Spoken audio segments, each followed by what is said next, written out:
Fenêtre sur l'emploi. Pour parler recrutement, on va en parler d'ailleurs avec Grégory Jourdan. Bonjour Grégory. Bonjour, Comment allez-vous? ça va très bien, merci vous. Moi écoutez, je suis très heureux d'être ici. Directeur général adjoint en charge des ressources humaines RSE du groupe Visiative. Peut-être parlez-vous de Lyon, entreprise basée à Lyon si je ne m'abuse. C'est ça, exactement, de Charbonnières, exactement. Exactement. Quelques mots Visiative, c'est quoi exactement? Alors Visiative, on a plusieurs activités, mais de façon générale, on accompagne les entreprises, alors principalement des TPE, PME, ETI industrielles dans la transformation digitale. Alors, c'est très intéressant parce que là, vous accélérez considérablement parce que vous lancez un plan de recrutement ambitieux dans le cadre du plan Catalyst, c'est ça? C'est ça, on a initié en 2019 le plan Catalyst, qui était un plan de transformation et d'accélération du groupe.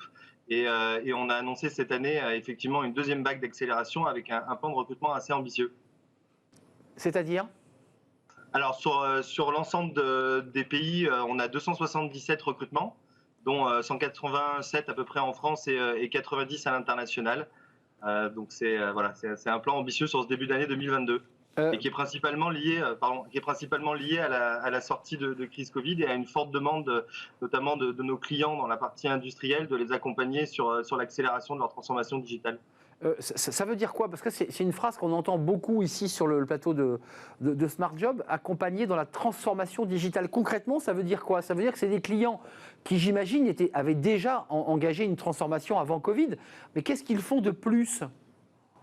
Alors certains l'avaient déjà commencé, certains ne l'avaient pas commencé, mais dans tous les cas, ils s'y sont retrouvés entre guillemets forcés avec la crise Covid. Et la transformation digitale, c'est effectivement comment on peut repenser l'intégralité des processus d'un groupe, que ce soit les processus liés à l'expérience collaborateur, à l'expérience client, à l'expérience de production, et inclure dans cette réflexion d'optimisation tous les outils digitaux qui permettent bien sûr d'accélérer en termes de performance, mais peut-être aussi en termes de scalabilité, dans la capacité à avoir plus de clients en France ou à l'international ou partout en France, et également sur la partie collaborateur. Et c'est vrai que particulièrement après le Covid, sur la partie expérience collaborateur, on a été beaucoup sollicité sur la capacité à faire travailler des équipes en distanciel partout en France, ou voire même avec de l'international. Mais c'est une demande aujourd'hui extrêmement importante pour les clients. Ouais. Alors, deux questions en une. Vous êtes vous aussi, comme finalement toutes les entreprises, en galère de recrutement, parce que là, vous annoncez un plan ambitieux de 160 collaborateurs. Est-ce que vous êtes confronté finalement, comme toutes les autres entreprises, même si vous les accompagnez d'ailleurs, au fait que c'est assez difficile ces derniers mois de recruter dans de bonnes conditions? Je vous vois sourire. Oui, oui, non, mais c'est sûr qu'on n'est pas différent. On a également des difficultés sur attirer les talents dans un marché post-Covid qui est forcément complexe, où on voit à la fois une augmentation du nombre des opportunités, ce qui est une bonne chose de façon générale pour la croissance du pays. Ça veut dire que l'activité est bien repartie. Et dans le même temps aussi, je rajouterais un changement des aspirations de la part des candidats, avec une recherche de plus de sens, avec une recherche aussi de nouveautés, de faire des choses un peu différemment. Donc c'est un marché du recrutement dans son ensemble qui est assez difficile et qui nécessite en tout cas d'être innovant et de repenser complètement l'approche qu'on avait habituellement. Ce qui est important aussi, c'est les profils de recrutement, parce que Grégory, c'est aussi des profils qui sont des talents, comme on appelle, et que finalement tout le monde cherche les mêmes profils, c'est-à-dire des développeurs, mais aussi des commerciaux, des consultants, qui sont des postes très prisés, parce qu'il faut être à la fois très bon techniquement et en même temps capable de pouvoir faire du commercial. Ça, c'est les postes les plus difficiles. Et vous cherchez dans ces postes-là, d'ailleurs. Oui, c'est ça. Nous, de par, on va dire, l'ensemble de l'activité qu'on couvre, j'ai la chance d'être à chaque fois dans des domaines d'activité extrêmement spécifiques et extrêmement pénuriques.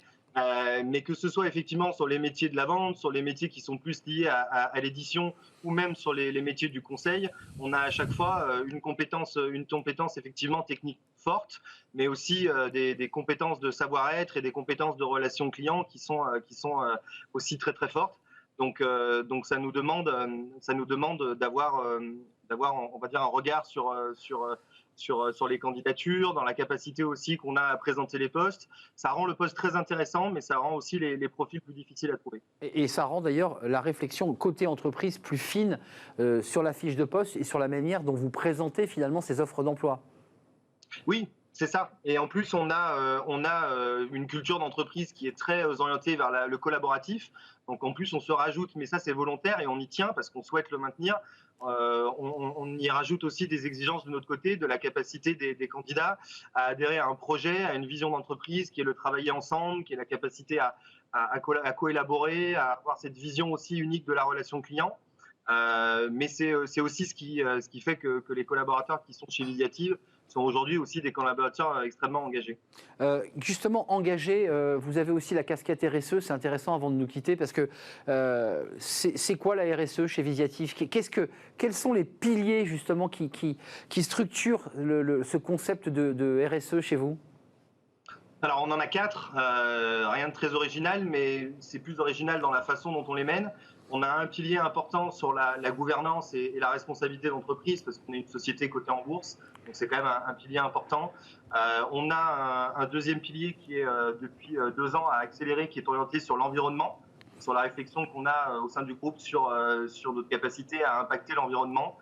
On a un troisième pilier qui est extrêmement important sur l'expérience collaborateur, dans lequel on a retravaillé complètement notre expérience collaborateur et la capacité à proposer à nos collaborateurs, on va dire, une mission, une vision qui a du sens, dans lequel ils ont été impliqués aussi, qui leur permet à la fois de se développer, à la fois de développer aussi leurs projets et la façon dont on travaille ensemble. Et puis on a un dernier pilier qui est l'impact sur l'écosystème. Visiative, historiquement, est une entreprise qui est très engagée sur l'écosystème. Et donc, on a un certain nombre d'engagements aujourd'hui sur des causes qui nous sont chères et qu'on développe à travers nos collaborateurs. Là aussi, c'est extrêmement important. Ouais, la RSE, c'est important. Vous l'appelez comment? Responsabilité sociale, sociétale et environnementale? Parce qu'il y a un débat sur sur le S en particulier.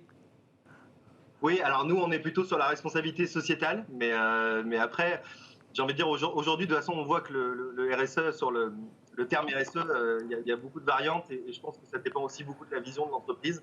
Mais nous, c'est la responsabilité sociétale. Ouais. Avant de nous quitter, en quelques mots, la RSE, c'est aussi un levier ou un outil de marque employeur, non?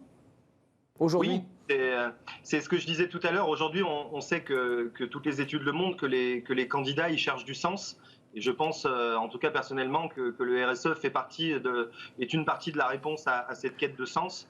En tout cas, on y travaille et on voit dans l'engagement de nos collaborateurs qu'effectivement, c'est quelque chose d'extrêmement important.